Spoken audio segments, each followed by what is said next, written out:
السلام علیکم دوستو، اردو سٹوریز کو خوش آمدید۔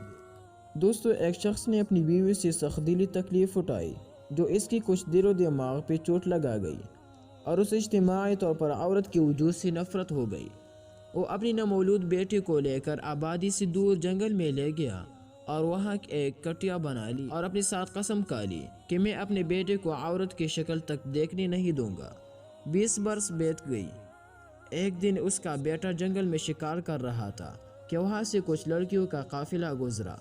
لڑکا انہیں مسلسل دیکھ رہا تھا کہ باپ نے اس کا بازو جھٹکتے ہوئے کہا کہ چلو گھر چلتے ہیں۔ جب بیٹی نے بہت پوچھا کہ وہ کون سی مخلوق تھی جو میں نے پہلے کبھی نہیں دیکھی، تو باپ نے تنگ آ کر اس سے کہا کہ وہ دوسرے جنگل کا ایک جانور ہے جسے شتر مرغ کہتے ہیں۔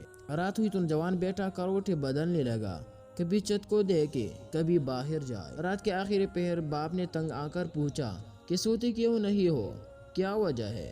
بیٹی نے آنکھیں جھکاتے ہوئی جواب دیا کہ ابا مجھے وہ شتر مرغ چاہیے۔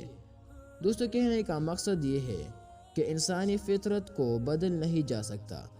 فطری خواہشات فطرت کے اصولوں کے مطابق جنم لیتے ہیں، اور جتنی بھی ایک انسان کوشش کرے کہ وہ عورت سے دور رہے، لیکن پھر بھی یہ ناممکن ہے۔ اور یہ میں نہیں کہتا بلکہ اللہ کے رسول صلی اللہ علیہ وسلم فرماتا ہے کہ النکاح من سنتی، یعنی کہ نکاح میری سنت ہے۔ اور قرآن میں بھی اللہ تعالیٰ بار بار فرماتا ہے کہ وَخَلَقْنَاكُمْ أَزْوَاجًا، اور ہم نے آپ سب کے لیے بیویاں پیدا کی ہے۔